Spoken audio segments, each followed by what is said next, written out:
We will have a presentation from three of our QUT students. Amy, Grace and Victoria are doing their Bachelor of Social Work. They're finishing their Bachelor of Social Work at QUT.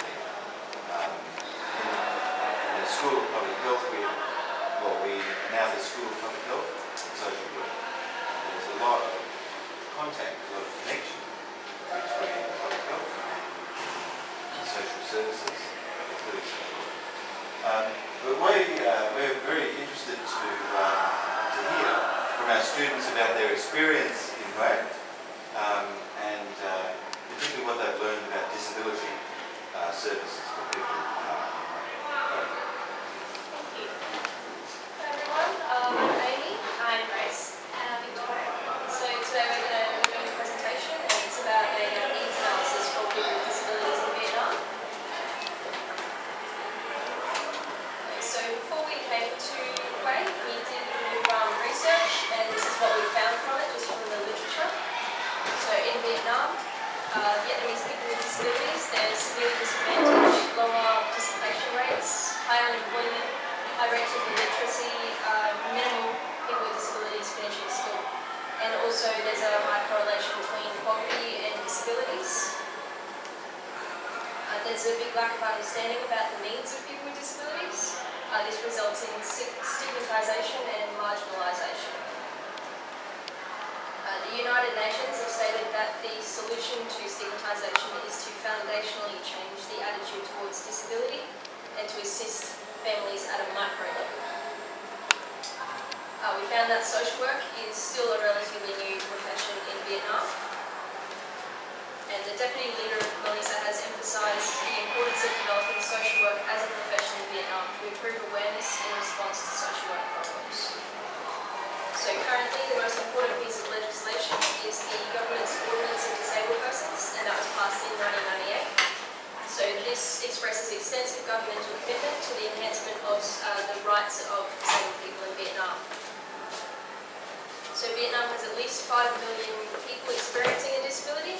Of that, only 183,000 people have access to government support, and the remainder have to rely on their family or themselves for care.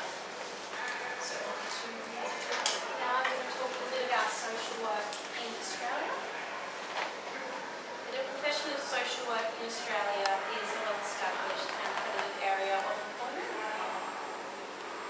Australia's social workers aim to support, assist, advocate, encourage and empower people with disabilities and their families so together they can voice their experiences, needs, wants and desires. Australian disability standards aim to give people with disabilities rights to self-determination, the right to freedom from discrimination, to housing, employment, education, social and cultural needs by working through the human rights framework. Social workers also assist and advocate for people with disabilities to claim government payments, enter the workforce, assist in residential care and social inclusion programs are also prevalent. Okay, so I'm just going to... Because many people are not familiar with social work. Yeah. I'll just ask you to briefly comment where most social workers are employed. For example, in hospitals or in home care or in disability services. In Australia, we have both a mix of government-funded, mostly all social services are funded by the government, but we have NGOs, and we also have a lot of government-based social workers that work in hospitals, child safety. Yeah, NGOs are probably the predominant amount though, yeah, so anything from like child safety, which is where I usually work in. Young people, yeah. Vast range of, like, it's just about everywhere that you go and find a social worker. Schools. One thing I wanted to say is about like hospitals, for example, the cardiac hospitals. Cardiac patients, if they are elderly and alone, or if they have a mental illness, and they also have heart disease, if they are very poor, then before they leave hospital, they will see the social worker who will make sure that the home that they go back to is functioning, that they have enough money, and that they have leave the hospital. It's a very important role in the hospital, but as the students were saying, most social workers work outside of the hospital system. And just quickly, my question is coming before you VMD to design with our university. Is it social worker system in Australia is still available in the medicine or health service, but also the outside of services?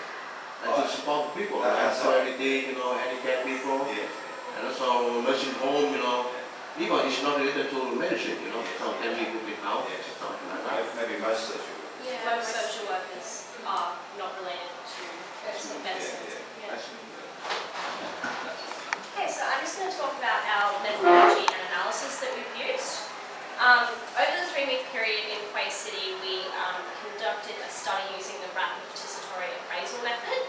We completed this study using 2 main phases. So firstly, we gathered and analysed people's perceptions of community needs and issues in relation to disability, and we also visited quite a lot of services and analysed those services. In the final week of our placement here, we've had a lot of time to kind of verify and clarify all the information, and between us we've done a lot of opinion sharing and discussing all of the results that we've found. So we've collected all of this information over the 3 weeks using a range of tools. We've used in-depth interviews, a focus group. We went on 2 transect walks with some of the students. We did observations daily. We've did personal reflections. We've also had a lot of group discussions and reflections as a team. We've also found the formal interactions we've had both with staff, students, clients very helpful. We've also looked at local statistics and archival data, and we've also been using photographs as a reference point. We found that RPA proved to be a very valuable assessment tool. One thing that we did note was that informal interactions proved to be a lot more helpful than we originally thought, and they were extremely helpful when going through our results and discussions. However, we also noted that there weren't very many published guidelines or recommendations that advise researchers on how to best plan, implement and communicate an RPA, which made using this method sometimes difficult. So we're just going to talk about our research findings now, and Vic's just going to talk about disability access. And I'm going to also briefly discuss the transect walks we did. So first of all, I'll talk about road access. So through analysing and observing the roads, we found that footpaths were provided on all main streets. Build times sporadically changed in width, accessibility and accessibility due to trees, food stalls, broken tile and parked bikes. Just a few examples. Infrastructure is in place for people to safely cross the roads. So there was a green man signal for pedestrians, ramps and zebra crossings. Although because the road rules are not enforced and because of the high density traffic, this makes crossing roads unsafe for people with a disability.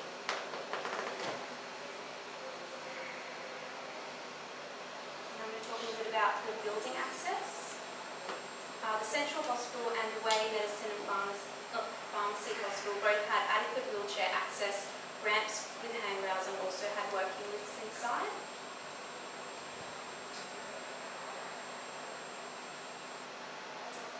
We also went inside the plaza, and it was very modern with wide walkways and enough room for a wheelchair. There was disabled toilets on the 2nd floor, although the only way to access this level was by stairs or an escalator. And there's the ramp to entrance of the first level of the plaza. And the escalators. And finally, public access. So both churches that we visited had adequate access for wheelchairs with ramps and handrails to enhance to the entrance of the church. This is one of the examples. The Donbar markets were also visited but were not disability friendly. Pathways were extremely narrow and very crowded, and we thought they were more designed for the general public. That's one press. Now I'm just going to talk a little bit about the services we visited while we were here and the affordability of those services for the disabled people in central Vietnam. So the first service that we visited during our first week of placement was the Hope Centre. It's an occupational centre for adults. It's free of charge for its clients. However, it's funded by international support and sponsors only. There's no government support for this centre. It teaches clients sewing and craft making so then they can go out and find employment in the future. So there is a photo of us at the Hope Centre. The second place we visited on our placement was the Duxon Pagoda, which is an orphanage with the integration of both non-disabled children and disabled children. And we found the integration was very successful. They're one big family and there's not really any stigma at that orphanage. It's run by a group of Buddhist nuns, but it's once again funded directly through international support and sponsors only, along with some community support from Kuwait City. The third organisation that we visited here was the Provincial Blind Association. It runs occupational classes and teaches Braille and also technology classes which specialise in equipment for young blind people. We also found there was a successful integration here as the foundation is actually run by a blind man and there's also several blind teachers working at the school. So we interviewed Lee Bok Man, who is the director, and he's actually blind, so it was good to have a blind man running a blind association. It really shows how committed and compassionate he is about that subject. The third place we visited on placement was the Future School. It's a school for disabled children between 6 and the oldest person we met at the school is 25, but the students can stay on for as long as they need to stay on there. This was the only field site we visited where clients need to pay or students need to pay for the services. It costs a family approximately $1 million, I think, per month.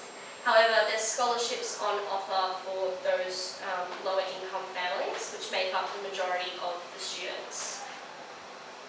And finally, the last place we visited was the Functional Rehabilitation Hospital for Children. This was the only site we visited on our placement that is directly funded by the Vietnamese government.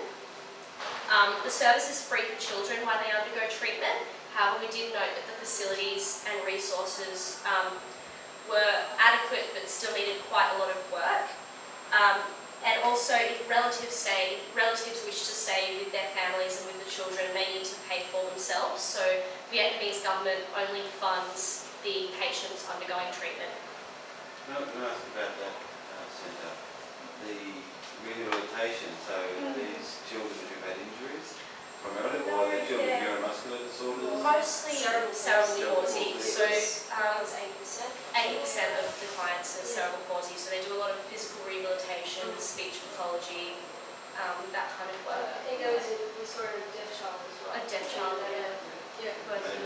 Well, they also have outpatients. A lot of the cerebral palsy patients were inpatients who were living there with their families for maybe 3-4 months, and then some of the deaf children, I think, were just coming for visits, like outpatient treatment, just for some therapy and that kind of thing. Yeah. Are there any more questions about any of the services that we visited while we were here? Okay, so I'd just like to pass on to Amy. She's going to talk about disability inclusion. Okay, so one example of inclusiveness that we did on the first week was just an informal session we did with Lung up the back there. We were invited to a football club that he's a coach of. So we went there and we played a few games, and it was really great to notice that there's a real kind of camaraderie between there's deaf children that go there, as well as anyone, I think it was up to the age of 30, played there for the club, and they're just playing formal games on a Friday afternoon. It was really good to see the barriers being broken down, and it was very inclusive. So they all play together. So yeah, successful in breaking down the stigma which results in normal segregation in society. We also did some formal interviews, and Lee Van Locke, who is the director of the Blind Association and the principal of Tuong Lai School, revealed that children with disabilities are sometimes integrated into mainstream schooling. So there are special schools, but they are also integrated. Sometimes they have difficulties being accepted in the normal school. This is usually from teachers and also parents of the non-disabled children who, for whatever reason, aren't really too excited about it. But after persistence, they're often included in the school, and Despite attempts to break down stigma barriers, we saw that often people with disabilities still don't feel included in society though. So I interviewed a worker at the High Volume Occupational Training Centre, whose name is Anne, and found that she does not leave the centre at all. She lives and works there because she doesn't feel accepted or normal outside. Informal interaction with the principal of Toowoomba School also revealed that the children often face difficulties in being accepted in the outside of community. That's a direct result of their disabilities. So I'm just going to talk briefly about social work in Vietnam. As we mentioned previously, social work is fairly new and undeveloped in Vietnam. After 3 decades of war, professional social work in Vietnam has been mainly influenced by foreign models and political forces. So social work in Vietnam has taken more of a charity model, which depicts disabled people as being victims of circumstance who are deserving of pity. The Vice Director of the Functional Rehabilitation Service mentioned that the hospital could improve greatly with the integration of social services. However, this won't be possible for a few decades as we're still waiting on cohorts of graduates with the correct qualifications in the social work field. We also found through many informal interactions with both staff and students at the Hue Medical and Pharmacy University, they also reinforce the same fact that social work services will not fully be integrated within central Vietnam until students graduate with the correct qualifications, which they're now offering at some of the science universities. So from this, we've been discussing it and analysing it. Just in this past week we've had a bit of time, so a few conclusions that we came up with. So central Vietnam operates generally, we found, using a charity model. So that depicts disabled people as being victims of their circumstance and they're deserving of pity and need increased support. But this is slowly beginning to change. So science universities across Vietnam are now offering social work as an undergraduate course. And we've compared it a bit to Australia just because that's where our background's from, so that's what we know. Disability Care Australia is being rolled out across Australia. It provides community links and individualised support for people with disabilities as well as their families and carers. And the funding for Disability Care Australia is provided at the federal and state levels, so we found that was interesting to see that Vietnam, a lot are provided by sponsors and donors rather than the government. The Australian social work sector is also very prominent in Australia, so the AASW is our main association. Guides and supports professional social workers through their careers, also sets out practice standards for disability work specifically, and there's also a code of ethics which is used throughout all social work. Well, I just wanted to add that the head of the social work program at QUT is the president of the Australian Association of Social Workers. Yes, lovely. So it's good that QUT has some leadership in this field. So back to Vietnam, we found that people with disabilities have varying and complex needs, just like anywhere. While services are available for people with disabilities, there's a lack of accessibility, affordability, funding, and consequent limited vacancies, and this results in only a minor range of people being able to actually utilise the services. And this is also because a lot of them are located within the city. It means that a lot of people in outside communities can't actually access them. But prior to improving these services, we found that first the issue of stigma and inclusiveness in society has to be addressed, because only then can we work on other issues. The segregation of people with disabilities and the poor disabled access in community accessible areas results in the lack of acceptance, and even just not seeing disabled people around just kind of makes people unaware of what's actually going on. Social work should have a prominent role in changing the foundational attitudes, and this would be through service collaboration and integration, and advocacy would be the big one for changing attitudes, and that would be in the public and political sphere, as well as service provision to clients directly. So with the growth of social work professionals in Vietnam, social policy and services will be given the opportunity to improve in the coming years. And now on to Vic for our reflections. We're going to finish off with a reflection and some thoughts on our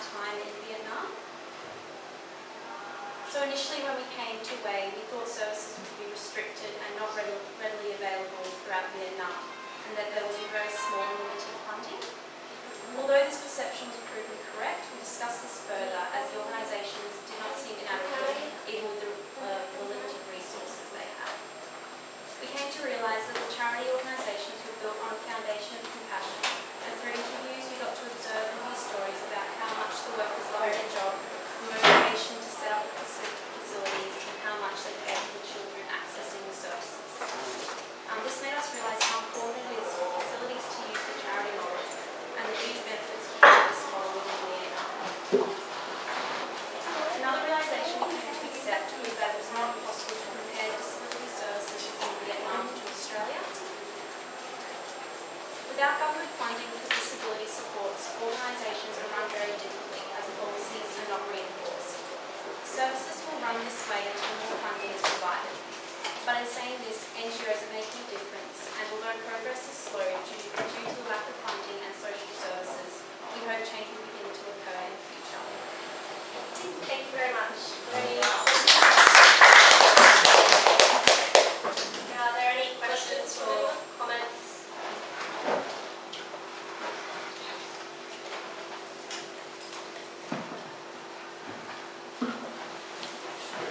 Thank you for your presentation. And I have one question. And on the question you say about social work in Vietnam. And now you know social work in Vietnam is very little students want to learn in this in social work because they worry about their work in future and they have to find work and then they have to find high salary. And if here you are standing on social work class in second university, what will you say to them about the major? And what will you say about work in future in Vietnam?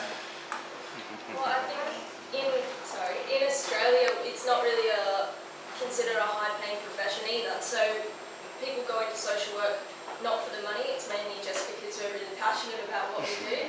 So I guess that would be anywhere, I guess that would translate to any country. So that's probably what I would say to them. And we were also told by the Vice Director of the Functional Rehabilitation Hospital that there are plenty of job opportunities currently in Vietnam for social work because it's so underdeveloped, there are so many opportunities, and we've been encouraged to come back here to work because there's so many opportunities out here for social workers. Can I just comment on that? One of the difficulties has been, and I think your question's a good one, is the job classifications that have to be developed and they're not yet developed. But as I understand, there are the government, Molisa in particular, has developed job classifications, and that those positions will be available in each province, as far as I understand. But it's not my field, but I've talked to people and they said that one difficulty is that Vietnamese social workers, it's not clear how they will work with the health system, for example, with the hospitals, whether or not they will be given jobs, whether jobs will be available in hospitals or in the district hospitals or central hospitals. And that's that's a challenge for the future. I understand there's something like 40 universities teaching social work now. Is that the figure that you've heard? You're talking about social work training? We've heard that it's offered now in most science universities across the country.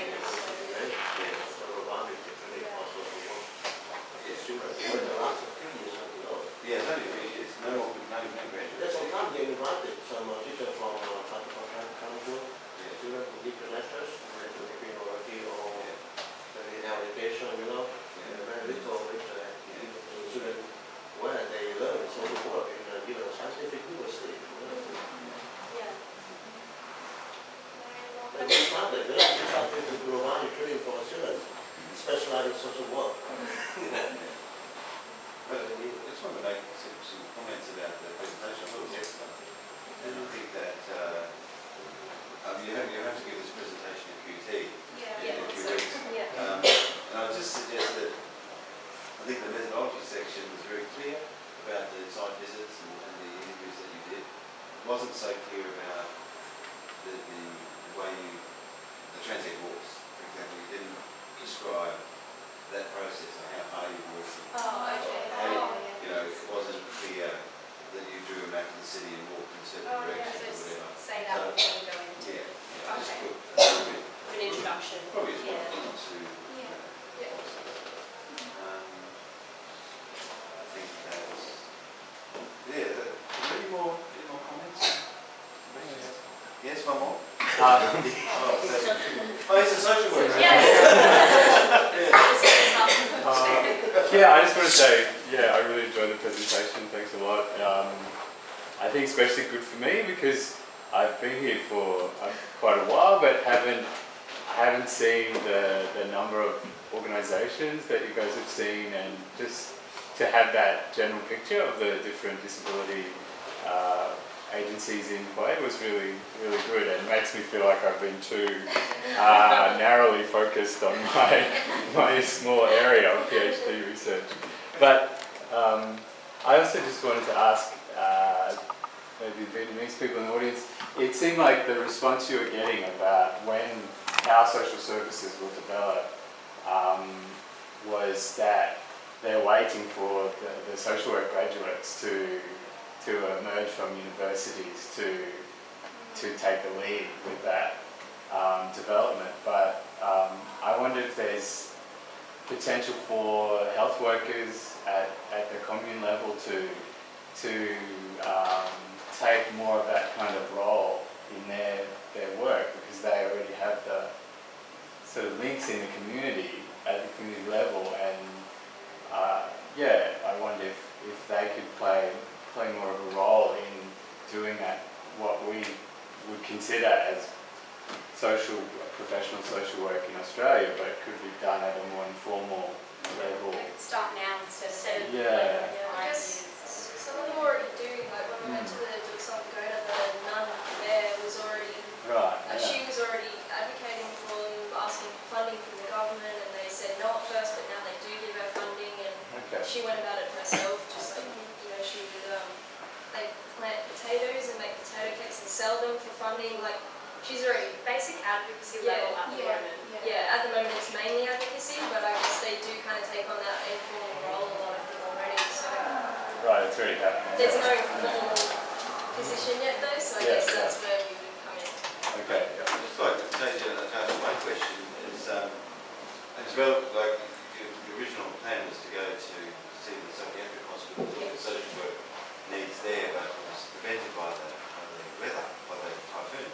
But Sage, you've been working in the psychiatric services here.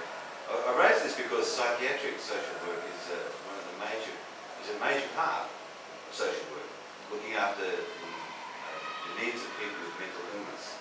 And Sage, from what you see in the psychiatric hospitals here or in Da Nang and other places, what do you see in terms of social supports for people with schizophrenia?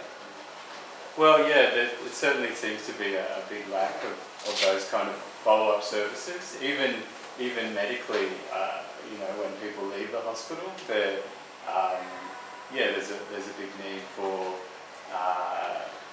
discharge planning for that person about what supports are available for them in the community, and it seems like that process has got a long way to go, and I don't know of anyone who formally takes on that social work role at the hospitals here. I'm not sure in Da Nang if they have, as a bigger city with a bigger hospital, whether there are actual social workers there, but I guess even the psychology and rehabilitation services are still in the very early days. So it's still an area that needs a lot of development, I think.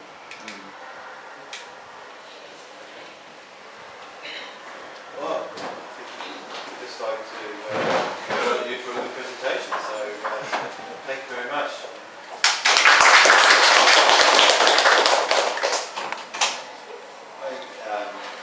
Just when we finish, I'd just like to say thank you very much again to Queen University Pharmacy for supporting UT students so many people here have worked with our students, including the public health students. I want to thank Professor Tan, the Dean, for hosting the students, and in particular to Chun and Tui and Bin Tan for a lot of day-to-day support, and also to Dr. To and Dr. Han and our team here. So, and the students, of course.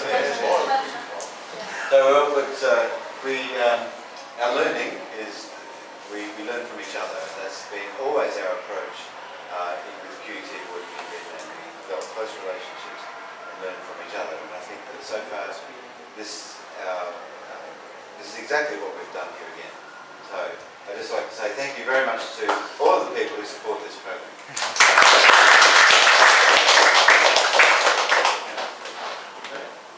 Yeah, we've had an amazing time, so thank you very much.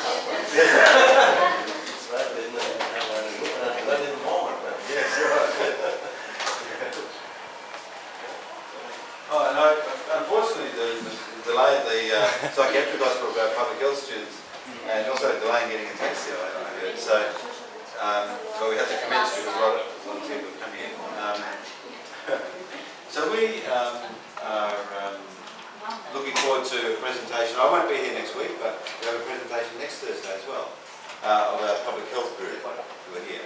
And they're having a different emphasis, looking at the health system in Vietnam in comparison to the health system in Australia. So I hope that you can join the seminar next week as well. Okay. Thank you very much. Okay.